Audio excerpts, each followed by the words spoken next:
Welcome to Lucky Fortune English Podcast. I'm Vincent, and with me, as always, is the amazing Jenny. Hey, everyone. Today, we're going on a deep dive into figuring out if someone is really into you or not.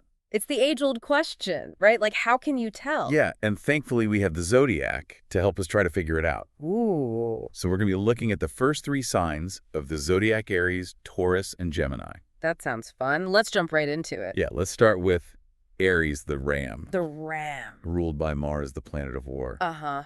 So how does an Aries show you that they like you?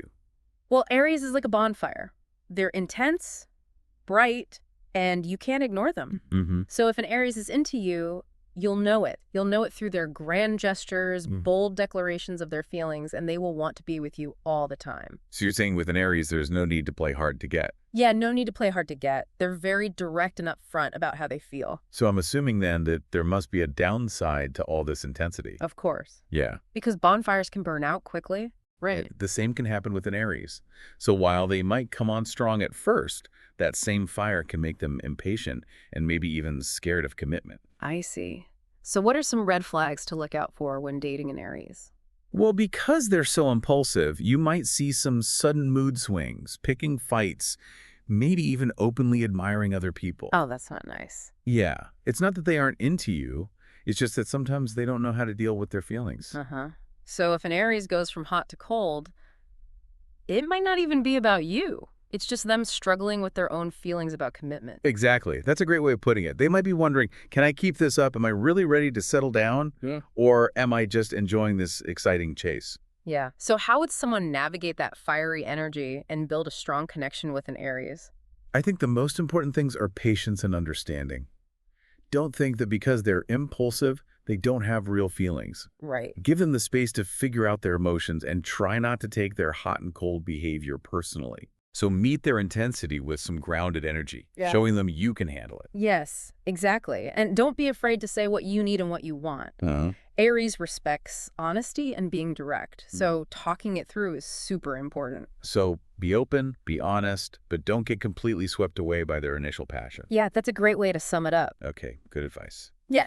Now let's switch gears and talk about Taurus, the bull, an earth sign known for being practical and loving the finer things in life. And don't forget security. Taurus loves security. Right. People stereotype them as materialistic, but really they show their love by creating security and abundance for the people they care about. Okay, so instead of big romantic gestures, a Taurus might cook you an amazing meal or make sure that you're comfortable and taken care of. You got it. It's all about tangible expressions of love. Thoughtful gifts, acts of service, making their home feel cozy and welcoming. They want you to feel secure, cherished, and a part of their inner circle. But wouldn't that need for security make them really cautious in love? How could someone prove to a Taurus that they are reliable? That's a great question. Taurus takes commitment very seriously. They need to know you're in it for the long haul, that you share their values, and can be as stable and dependable as they are. So no flaky behavior. Yeah, no flaky behavior, no playing games. Consistency is key. Got it. Taurus needs to feel secure in the relationship. Show them that you're trustworthy and appreciate their practical way of showing love. Small, consistent gestures. Yes, like building a beautiful, sturdy house together. For Taurus, that is true love. Okay, so we've got the passionate fire of Aries and the grounded devotion of Tauruses. Right. Now on to the wild card of the Zodiac: Gemini. Oh, Gemini. The twins ruled by ever-changing Mercury. Yes. Gemini often gets a bad rap for being the player of the Zodiac. Oh, they do. They really do. But let's unpack that a bit. Okay. Geminis really like novelty and keeping their minds busy, but their way of showing love is more complicated than just hopping from one person to the next. It is. It is. So how does that desire for new things and mental activity translate to their love life? Think of a kaleidoscope constantly shifting, making cool new patterns. Okay. That's a Gemini in love. They shower you with witty jokes, exciting experiences, and they keep you engaged with their curiosity and love of learning. It sounds really stimulating. Oh, it is. But how do you tell if a Gemini is really into you or just playing the field? That's where you have to look at what they do. A Gemini who's truly smitten will go beyond just being charming. Okay. They'll want to have deep conversations with you, really get to know everything about you, and share their world of ideas and passions with you. So it's not just the initial spark, but the depth of their interest. Exactly. They'll remember small details, check in on you, and make an effort to stay connected even though they have a million things going on. So even with all that mental stimulation, if they're truly interested, you'll have their attention. Yes. You'll be their favorite puzzle to solve, their favorite person to talk to, and their go-to for adventures of the mind. I'm starting to see why a Gemini love affair sounds fun. Uh-huh. But let's address that player reputation. Where's that coming from? And how can you tell if they're actually invested or just looking for a fling? Well, Geminis are afraid of being bored and stuck in a routine. If a relationship starts to feel stale, they might withdraw or look for excitement somewhere else. So how do you keep that spark alive with a Gemini? It's not a battle, it's more like a dance. You have to be up for spontaneity, be ready for interesting conversations, and open to trying new things together. Keep things fresh and exciting. Yeah, for both your minds and your experiences. So feed their curiosity, challenge their intellect, and always surprise them. Exactly. Great advice. So each sign brings its own energy to love, but the key to understanding them is knowing what drives them and meeting their needs in a way that feels genuine and good for both of you. You got it. That's the secret sauce. Yeah. And speaking of meeting needs, what happens when those needs aren't being met? Like, how did these signs react when things just aren't working out? Oh, this is where I think it's going to get really interesting. Because I have a feeling everyone's going to have a very different approach to heartbreak depending on their sign. Yeah, you're absolutely right. So let's go back to fiery Aries. Okay. Ruled by Mars, the planet of action and sometimes aggression. When an Aries senses the end is near, they're not going to hang around. So no slow fade? Nope. Straight to the point. Really? They might be blunt, even harsh in their honesty, which can sting a little, but at least you know where you stand. Okay, so it's like ripping off the Band-Aid. Better than being strung along, I guess. Yeah, true. But there's another side to this. Aries are also impulsive, and their feelings can change in a flash. Okay. So even if they're the ones to break things off, they might regret it later, if they haven't fully processed everything. So is the classic "I made a mistake" text from an Aries ex pretty common then? Not at all surprising. That fiery, impulsive energy can backfire. So be prepared for a dramatic exit, but don't delete their number just yet. Exactly. Now let's look at Taurus, the grounded, security-loving bull. They handle heartbreak much differently. I imagine Taurus is going to try to fix things before walking away. Oh, absolutely. Remember, Taurus values stability and commitment? Right. They don't jump into relationships, so they're not going to give up easily. So lots of communication, willingness to work through problems. Yeah, exactly. They're all about building something that lasts. So they'll try to figure out what went wrong, talk about their needs, and see if they can rebuild that trust and security. But what if, despite their best efforts, it's just not working? How does a Taurus say goodbye? Even when heartbroken, Taurus is practical and fair. They'll have the tough conversation, explain why it's ending, and try to do it kindly and respectfully. No ghosting. No ghosting. Not from a Taurus. They value honesty and closure even when it's painful. But once that decision is made, they won't change their mind. So a clean break, but with respect and understanding. Yes. Now for the one I've been kind of dreading, how does a Gemini deal with heartbreak? I know.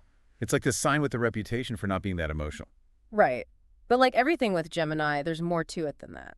Okay, so tell me, what are we dealing with here? Well, remember, Gemini is ruled by Mercury, the planet of communication. Uh-huh. So when a relationship is rocky, a mature Gemini will try to talk it out, share their concerns, and see if they can bring back that spark. So even in a breakup, good communication is key. That's actually good to hear. It is. However, if those conversations don't lead to a solution, or if the Gemini has already mentally checked out, their way of ending things can be a little unpredictable. Uh-oh. Here comes the player stereotype, just disappearing without a word. Not always, but it's possible. Geminis crave new experiences and keeping their minds busy. Yeah. So if they aren't getting that from the relationship, they might look for it elsewhere, sometimes without even realizing they're doing it. So they could be mentally on to the next relationship while you're still trying to figure out what happened. It happens. This isn't to say it's okay, but understanding that a Gemini's need for mental stimulation can sometimes overshadow their emotions can be helpful. Oh, I see. That's probably where that reputation for being detached comes from. Exactly. They might not even mean to hurt you. They're just following their need for mental engagement, which unfortunately can lead to some heartache. Okay. Yeah. So what's the best approach for a breakup with a Gemini? How can you minimize the potential for getting hurt? Being honest and communicating clearly is super important, even when it's hard. Let them know how you feel and try to have an open conversation about what's not working. But what if they're already distant, like mentally checked out? then it's time to focus on yourself. Don't chase after them or try to force a connection that isn't there anymore. Like they say, you can't make someone love you. Hmm. You can only control your own actions and reactions. Exactly. And remember, healing takes time. Be kind to yourself, rely on your support network, and know that you deserve a love that's both exciting and secure. This has been so insightful. I feel like I understand so much more about how these signs approach love, both the amazing parts and the difficult ones. But before we move on, is there anything else our listeners should keep in mind when thinking about love and astrology? Yes. While sun signs are a great starting point, everyone's birth chart is unique and complex. So it's like having a personal love map that goes beyond just your sun sign. Exactly. Your moon sign, Venus sign, Mars sign, and even the houses these planets are in all play a big role in shaping your emotional needs and how you connect with others. Wow. So while we focused on sun signs today, there's a whole lot more to discover about love and compatibility through astrology. Absolutely. And if you really want to understand the deeper astrological dynamics in your relationships, I highly recommend talking to a professional astrologer to get a personalized reading of your birth chart. That's great advice. So even though we talked about the love languages of Aries, Taurus, and Gemini, this is just the beginning. It is. That's what makes astrology so captivating. It's a lifelong journey of understanding yourself and how everything connects, even love. I love that. So even if things don't work out with an Aries, Taurus, or Gemini, there's a whole cosmic dance waiting to be explored. Beautifully put. And that dance is always more fun when you know the steps. That's so true. And speaking of enjoying the journey, I think it's time to wrap up this deep dive and give our listeners some time to think about all this great information. Well, Jenny, this deep dive into the love languages of Aries, Taurus, and Gemini has been really eye-opening. I feel like I've learned so much, and I hope our listeners have too. Me too, Vincent. It's always so interesting to explore how the zodiac can help us understand ourselves and our relationships better. For sure. And while we've only scratched the surface today, I think we've given our listeners some really valuable insights into how these three signs approach love, both the passionate highs and the, well, sometimes messy lows. Definitely. And I think the key takeaway is that no matter what your sun sign is, everyone deserves to be loved in a way that feels true and fulfilling. Well said. So to all our listeners out there, whether you're an Aries, a Taurus, a Gemini, or any other sign, remember to embrace your own unique way of loving and look for partners who appreciate you for who you are. And don't be afraid to explore your birth chart even more. It can help you understand your romantic potential even better. There's a whole universe out there waiting to be discovered. I love that. Well, Jenny, thank you so much for joining me on this fascinating deep dive. It's always a pleasure to learn from your astrological wisdom. The pleasure is all mine, Vincent, and a huge thank you to all our listeners for joining us on this journey of astrological discovery. And don't forget to subscribe to Lucky Fortune English Podcast for more insightful deep dives into all sorts of interesting topics. And remember, subscribing to our channel will bring you good luck. See you again.